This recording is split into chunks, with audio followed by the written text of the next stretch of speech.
Hi everyone. अब बात करने वाले हैं लारावेल रिएक्ट स्टार्टर किट के बारे में। पहले मैं आपको ये बता देता हूँ कि स्टार्टर किट है क्या, बाकी इंस्टॉलेशन वगैरह बाकी सारी चीज़ें एक करके बाद में डिटेल में डिस्कस करेंगे। देखो, लारावेल 12 रिलीज हो चुका है और इसके साथ लारावेल ने एक और न्यू चीज़ को इंट्रोड्यूस करा है। आप ये कह सकते हो कि न्यू टूल को इंट्रोड्यूस करा है जिसका नाम है स्टार्टर किट। अब इस स्टार्टर किट में ना आप लोग लारावेल के साथ इनमें से किसी एक चीज़ को भी इंस्टॉल कर सकते हो। चाहो तो लारावेल के साथ रिएक्ट को इंस्टॉल कर लो, चाहे लारावेल के साथ में Vue.js को, या फिर लारावेल के साथ में लाइव वायर को भी इंस्टॉल कर सकते हो। हाँ, अकेले लारावेल को भी इंस्टॉल कर सकते हो, बट अगर आपको लारावेल के साथ रिएक्ट, व्यू या फिर लाइव वायर चाहिए तो इस टूल की हेल्प से आप लोग कर पाओगे। इसके क्या बेनिफिट्स हैं, क्या नुकसान है, वो हम लोग बाद में देखेंगे। अब इसकी इंस्टॉलेशन वगैरह देख लेते हैं। सबसे पहले लारावेल का इंस्टॉलर पैकेज चाहिए और ये अपडेटेड चाहिए। अगर आपका लारावेल वाला जो इंस्टॉलर पैकेज है ना वो अपडेटेड नहीं है तो मे भी आपको स्टार्टर किट के ऑप्शन नहीं दिखेंगे, आपको कोई पुरानी चीज़ दिख रही होगी। सो बेटर ये कि लारावेल जो इंस्टॉलर है इसको अपडेट कर लेना।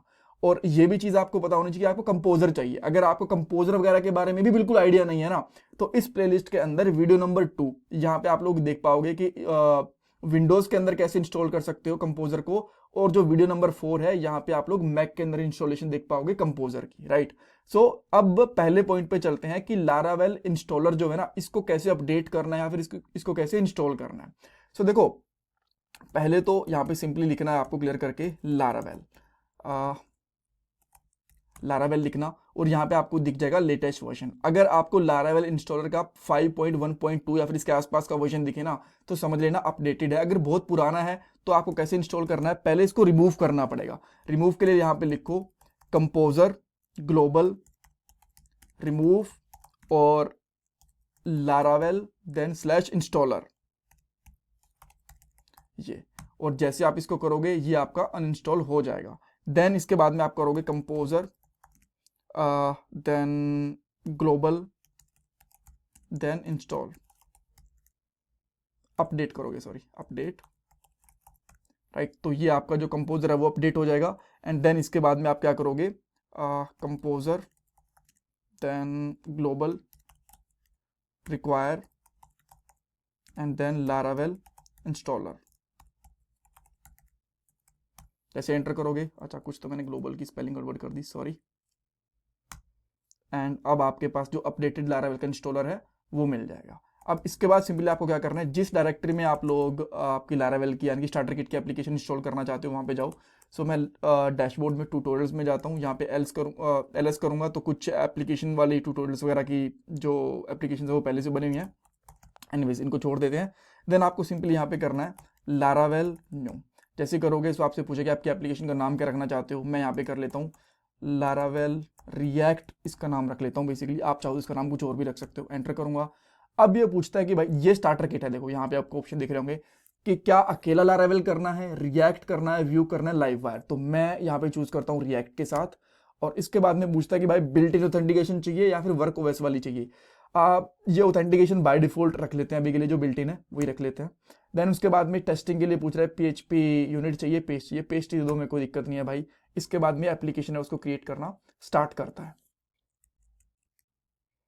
राइट। सो बस इसकी इंस्टॉलेशन होने वाली है, दिस इज ऑलमोस्ट डन। ये आपके इंटरनेट वगैरह की स्पीड भी डिपेंड करता है कि कितना टाइम लग रहा है इसको। अगर आपकी इंटरनेट की स्पीड काफ़ी अच्छी है तो बहुत जल्दी हो जाएगा, अदरवाइज मे भी थोड़ा सा टाइम ले ले।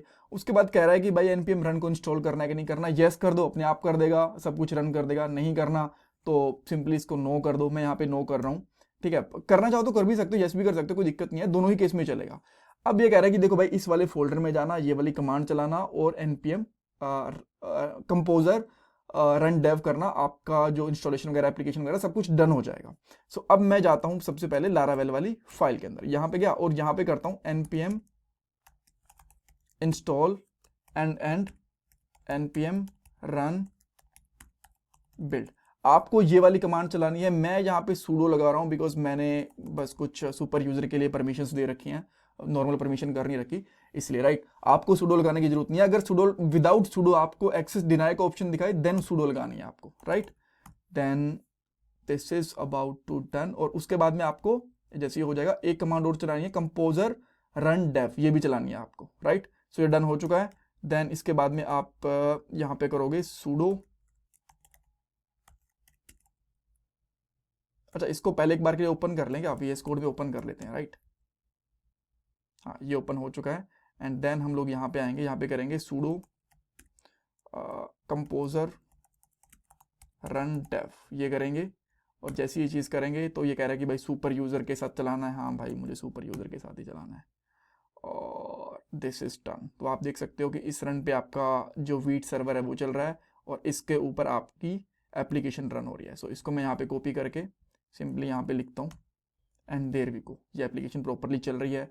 लॉगिन करके देख लो, इंस्टॉलेशन करके देख लेता हूँ। जैसे कि मैंने यहाँ पे नाम रख दिया अनिल रख देता हूँ, anil@test.com कर देता हूँ। देन पासवर्ड 1 2 3 4 5 6 7 8 चलेगा, 1 2 3 4 5 6 7 8 ये चला के मे भी चली जाए, देखते हैं।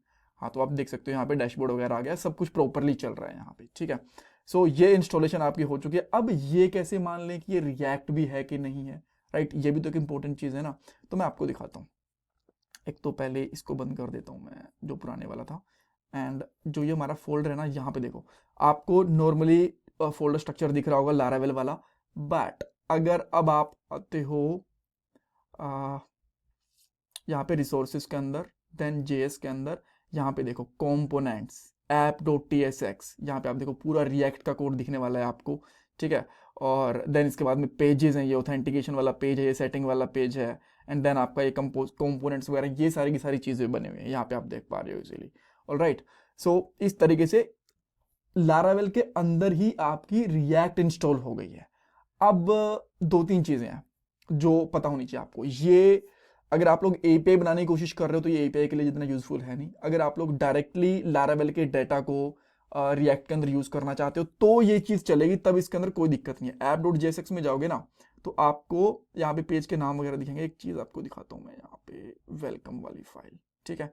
सो यहाँ पे देखो लारावेल का डाटा है ना, ये सारा का सारा डाटा ओथ के अंदर आ गया। देन यहाँ पे चेक कर रहा है।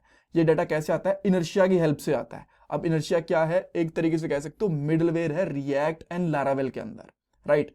सो लारावेल के अंदर जो डाटा रहेगा इनर्शिया की हेल्प से आप लोग डायरेक्टली इसको यूज कर पाओगे आपकी रिएक्ट के अंदर, लारावेल का जितना भी डाटा रहेगा, राइट। सो यहाँ पे एपीआई वगैरह का वाला कोई सीन नहीं है। अगर आपको डायरेक्टली विदाउट एपीआई के आपको फ्रंट एंड लिखना है रिएक्ट में और बैक एंड लिखना है लारावेल के अंदर, तब ये चीज़ यूजफुल है। और अगर आप यहाँ पे ना एक फाइल मिलेगी आपको वेब वेलकम डॉट, ये वाली फाइल, अच्छा वेलकम वाली तो यहाँ पे आ गई tsx वाली, app.php वाली फाइल, ये दिखाता हूँ एक सेकंड, ये वाली नहीं, ये वाली देखना app.blade. तो यहाँ पे आप देखोगे कि रिएक्ट राउटर का इन दोनों चीज़ों को मर्ज करा गया। अब मैं कोड तो एक चीज़ में समझा नहीं सकता सारा का सारा, बट आपको बता रहा हूँ।